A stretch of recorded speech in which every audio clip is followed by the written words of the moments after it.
All right, we're gonna talk about something you think is boring, but is more interesting than you think. Today's topic is panning. Okay, that wasn't exactly what I meant. I'm talking about moving your audio around in the stereo field from left to right and everywhere in between. And it's one of the most important parts of making a static mix, if you ask me. And if you guys don't know what a static mix is, it's a mix in which you're just balancing the audio with faders and panning to get it sounding as good as possible before you put any processing or plugins on it. And if you've never done that before, it's a really cool exercise. It would hopefully sound something like this.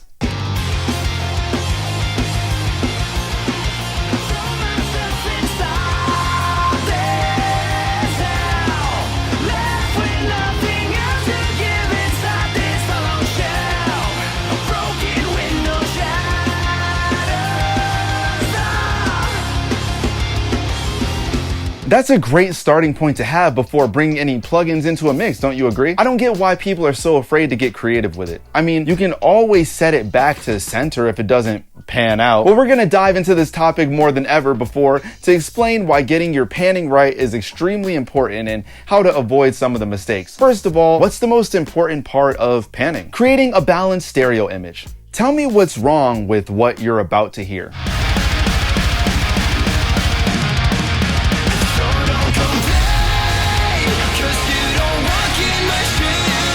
If you said the bass drop was unbalanced, you would be correct. Not only was the sub not center, but it was hitting the red, and I need you to be a sub by hitting the red. Make sure to also tap that like button and notification bell because my transition game is still crazy. Back to the topic. You want to create a balanced stereo image where each instrument or element occupies its own space in the stereo field. How do we do that? We start by keeping our important elements front and center to help us maintain focus and clarity. Meanwhile, we want to pan other elements hard left and right to create a sense of width and separation. So let's listen to this distorted guitar and vocal and pan them both dead down the center.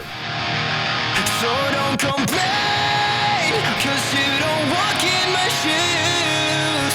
You last a day, 'cause all you ever do is hide away. Yeah, not really the best situation there, right? But let's listen to the exact same thing with the guitars panned left and right while leaving that vocal in the center.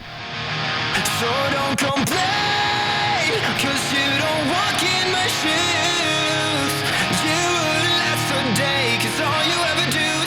Notice how much wider the song feels and how the vocal will now have its own space. That just feels a lot better than the initial example, right? Because everything is taking up its own space and frequencies and they're not clashing and overlapping each other. You don't have to pan all the way left and right, by the way, but that's pretty common when you're trying to get the widest sound of distorted guitars, mostly used in choruses. And if you're loving the sounds you were hearing, I was using Toneforge Ben Bruce. Make sure to grab your copy by clicking the link in the description below. But you might want to get creative with it in intros and verses, and that brings us to the second most important part that comes to panning. You have to consider the arrangement and the genre.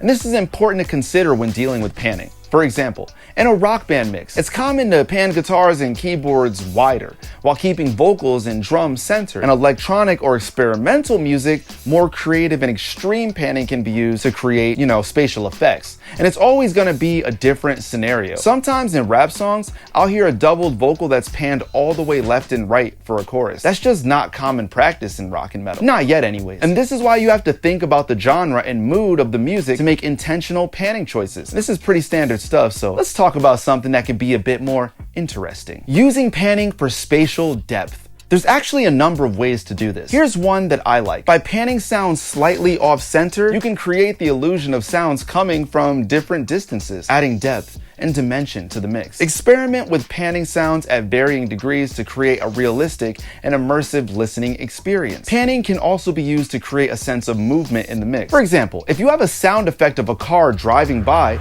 you could pan it from left to right to create the illusion of the car moving from one side of the listener to the other. Now, that's big brain thinking that you can use when trying to be creative in the mixing stage. It could have been a plane or a passerby. But on to our next topic. Avoid excessive panning. panning. While panning is a powerful tool, you don't want to do it too much because it can make an unnatural or unbalanced mix, kind of like what you heard at the beginning of this video. Extreme panning can cause elements to be too disconnected from each other, resulting in a mix that just sounds unrealistic. It just lacks cohesiveness. One of those words, either one of them works. You just use panning properly and purposefully to enhance the mix rather than to distract from it. Nobody wants their mix sounding like this.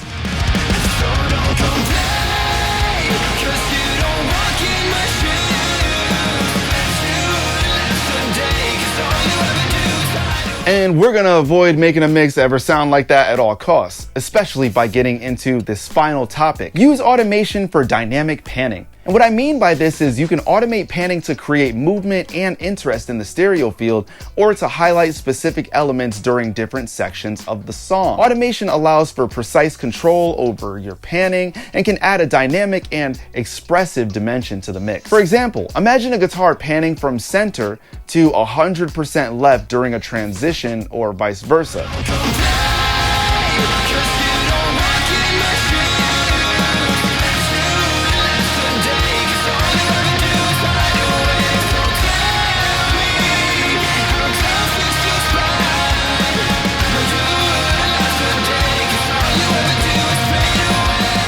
Now that we've heard that, let's hit this recap. Creating a balanced stereo image. Consider arrangement and genre. Using panning for special depth. Avoid excessive panning. And use automation for dynamic panning. Before you start trying to be fancy with plugins, just remember that panning is one of the most important tools in your arsenal. You have center, left, right, and front to back. Half of what you can do in the spatial field is just understanding which elements need to be pulled out of the center to make more room. But don't be boring with it. Experiment and try new things. Find your sound and hone in on it until it's working for you. Is this something that you guys get lazy on? What are some of your favorite panning moves? Leave it in the comments below and I'll chat with you fine people, like I always do. If you're an engineer on the come up, give this video a thumbs up. Don't forget to subscribe. You only have to do it one time, and tap that bell for notifications so when a video drops, you know the location. Until next time, my friends, catch you later.